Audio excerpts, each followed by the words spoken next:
Hello, students. I hope that we can see everything. I'm going to try it this way today. So, for writing this week, we have been working on personal narratives. So, yesterday, you made your hook and your beginning. So, remember when you are making that hook, you are thinking about when you go fishing, and if you just throw that fishing pole out there with no bait on the hook, is anything going to get on your hook? No. So after you cast that fishing line in with some good bait, then you gotta reel them in. And that means we have to have some good details for our readers so they stay interested in our story. So that's what we're gonna be doing in our personal narratives. Today, we're gonna talk about how good writers use transitions to mark the stages in their stories. This makes it easier for the reader to follow their plot. So I know that you guys have learned first, then, next, after that. Those are very good beginning transitional words. We now want to move into more figurative transitional phrases because that makes it more interesting for our reader and we're able to describe the scene more. So these are some ideas that you could use. So we know our normal ones: after, before, during. These are just one words to let us know the time. Then you have, this is going to be on a download that you can have on a file, that there are other phrases you could use as well. So there's a whole lot on here. So be sure to click that file in case you want to look at some of these ways to do transition words. But I want to give you some examples of how to combine our transitional phrases into what is called a complex sentence. So remember, we talked about those sentence variations we need to have when we're writing. We already talked about a simple sentence, which is just one independent clause that could stand by itself. An example I have is, the group of boys went to the city park. Simple sentence. Then we worked on compound sentences where we have two complete thoughts that are joined together with a comma and a conjunction. So we have, the group of boys went to the city park, but they would have rather gone to the zoo. So an independent clause that can stand by itself, a comma and a conjunction, and then another independent clause that can stand by itself. So those were the two we've talked about already.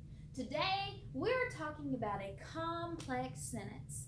So when you write one of those, that means there is a dependent clause that is depending on a comma and a conjunction to complete the thought. So today I have some examples for us. As I was walking down the street, I saw a $20 bill. I have a little roller coaster up here. How many of you have ridden on a roller coaster? Think about, as you are making your way click, click, click up the roller coaster and you're getting ready to go down, you automatically hold on to that harness to make sure that you're strapped in. So that's the same with a complex sentence. As I was walking down the street, and you're just kind of stuck there waiting because that sounds awkward. We need that comma, that harness to hold us in. I found a $20 bill. So think about that with the roller coaster when you're writing a complex sentence. As I was walking down the street, that is not a complete sentence. It needs that comma and then the rest of the thought. As I saw a $20 bill. So here's another example. While I was waiting in line at the grocery store, still waiting, comma, my stomach began to rumble. So these are complex sentences. Some of y'all have already been using these in your writing. So this should just be a review of this type of sentence. Now, did you notice that when I was writing those complex sentences, that was also a transition? So transitions let you know when something's happening.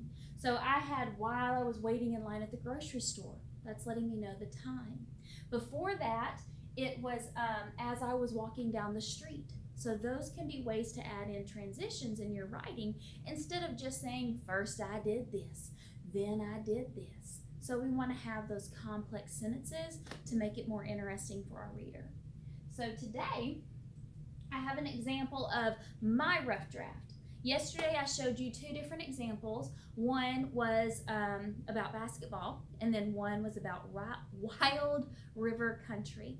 So this is going to be an extension of wild river country. So I'm going to walk through what I came up with.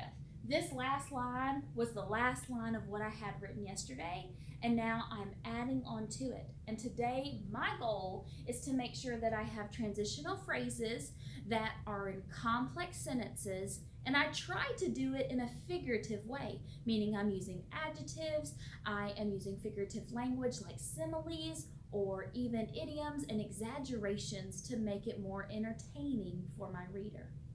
So as I read, I'm going to identify when I use one of those three things I was talking about. While we were relaxing, chit-chatting in our tubes, we felt our bodies begin to loll. So automatically I have right here a complex sentence.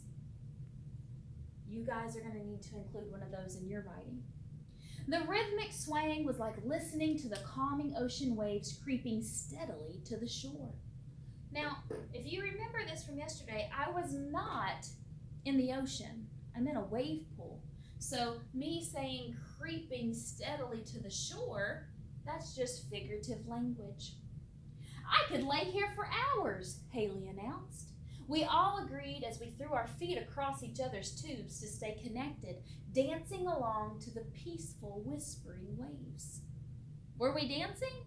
No, we're in the water, but it's just a way of saying how the waves were making us feel as if we were dancing. So that's another piece of figurative language. Our tranquil moment didn't last long when a sudden screeching siren startled us. Did that sound like a transition piece? It was. What in tarnation is that? Jana exclaimed as the alarm continued.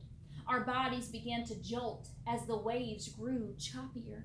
We looked around to see the crowd of yellow tubes thrashing around like rag dolls in the crystal blue water. All we could do was laugh as we realized the siren has done its job to warn us, just not quick enough. And that's where I paused for today, because I was making sure that I had transition pieces which could be used in a complex sentence with figurative language. So now I'm going to go through and mark some more things. So I already had my first complex sentence, and it was also a transition piece. So I'm going to put a T to show that this was doing a transition for time while we were relaxing. Then I have some more. Let's see. We all agreed as we threw our feet across each other's tubes. So that would be another time that it's showing that I'm moving in time. Then we have our tranquil moment didn't last long when a sudden screeching siren startled us. So instead of saying, next there was a siren, I'm making my story flow. Up here we have Jana had an exclamation, and then our bodies began to jolt. So this is another time where I'm using transition. Sorry, keep going. All we could do was laugh as we realized the sirens had done its job to warn us, just not quick enough. So that's letting me know that that part is over. So you can see I had lots of different transitional pieces. Now remember, you're also trying to include some complex sentences. So I had that first one right here. While we were relaxing, chit-chatting in our tubes, we felt our bodies begin to lull. I was going to see, I think I had another one somewhere, looking for it. Maybe not. Kind of reading back through real quick, sorry. Our bodies began to jolt as all we could do was... Okay, so then that was just the first one I had here. Now notice I also included some dialogue. That's something we worked on before to make sure that's included. So today's goal is to make sure that you include a complex sentence and that you include transitional pieces that make it more interesting for us. So I didn't just say first then next. And then you see some phrases that I had dancing along to the peaceful whispering waves. The waves aren't whispering, but it lets us know that it's nice and calm waves. Then, do you think that we're being thrashed around like rag dolls? Are we really dolls being thrown back and forth? Is there a shark in there pulling us? No, again, I'm trying to be more figurative so that way my reader can visualize. So today, your goal is to write for 15 minutes. You are adding on to your beginning from yesterday. You are making sure that wherever you're writing today has transitional pieces, at least one complex sentence, and that you use some figurative language. You're using some adjectives, maybe even exaggerating some things like I did myself. Okay? That's your goal for today. See you next time.